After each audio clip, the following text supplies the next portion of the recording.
Real Estate Post. Frank Ray here. A little different today because I really want to I would call this a PSA, a public service announcement. And we've heard this from time and time again. And this is the situation with respect to wire fraud, right? Where your customers are being duped by these hackers and scammers that get in and create emails that look like they're coming from your escrow company or even from your office as a real estate agent or a lender, and asking for money to be wired from these buyers. And everybody these days on their email signature is definitely putting, don't fall prey to this, don't wire money unless you speak to somebody. Well, there's a case that went down. It's actually, I'm looking here at the Realtor magazine. Some of you guys may have seen this, where this buyer up in Oregon, check this out, he got duped out of $123,000. It was his entire down payment and closing. It was right at the end of a closing. He's buying a home up in Oregon.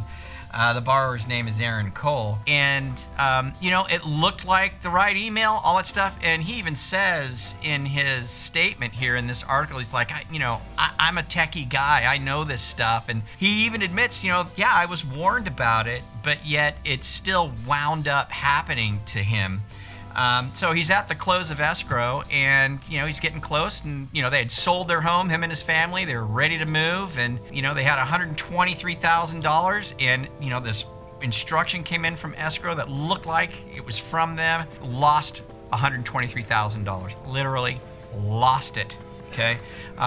What happened shortly thereafter is when the real request came in for the money, he was like, "Oh, I just did this, or we just did this." And then, of course, it came to light that he had been swindled out of quite a sizable amount of money. So just really want to use this video, maybe even if you're watching this video as a consumer, perhaps your real estate agent is sharing it with you or your loan officer is sharing it with you. Please don't transfer any money whatsoever, not a penny, anywhere based on an email. Do not do that. Please make sure you contact the escrow officer or your real estate agent or your loan officer and say, "Hey, I'm being asked to transfer a sizable amount of money here to wire it somewhere. Is this for real?" Because this is an awful lot of money. So now with respect to Aaron Cole and his situation, he kind of got lucky here, and the title company that he was working with decided a way to help him out and help everybody out, and that would be all of us in the sales profession, lenders and real estate people, but also you as a consumer, if you're watching this as a consumer, is the way that they help take care of Aaron and his family is they actually are making Aaron their spokesperson about wire fraud.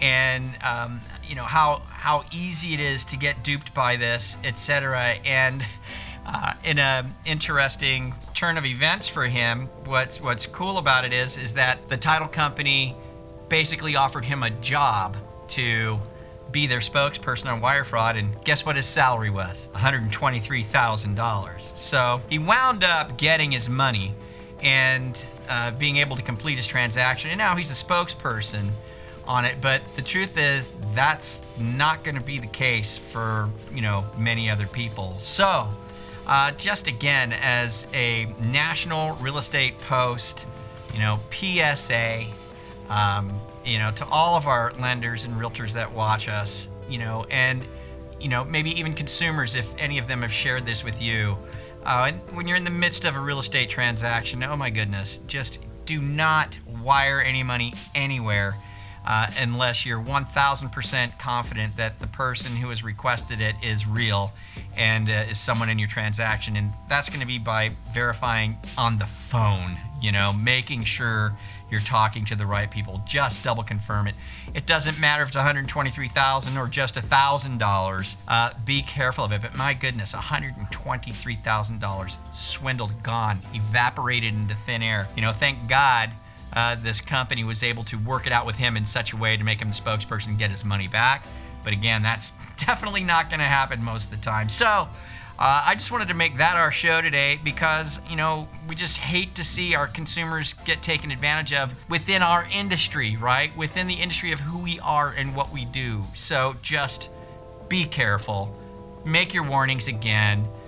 Double warn your clients, etc. And if you're a consumer, don't screw up. Don't wire anything unless you know it's for real.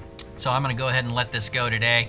Kind of a different show, I know, But when I saw these numbers and what had happened here, I just thought, man, we just got to talk about this again. Also, to remind you guys that Liberty Home Equity Solutions, we're going to be having a reverse mortgage webinar. It's part 3 of a 3-part, or maybe it's a 4-part webinar series. Can't remember, but it's part 3 of a webinar series on teaching you everything you need to know about reverse mortgages and how to sell them, etc., for our professionals out there, for our sales professionals. So for the loan officers out there, just click this banner you see right here, Liberty Home Equity Solutions banner.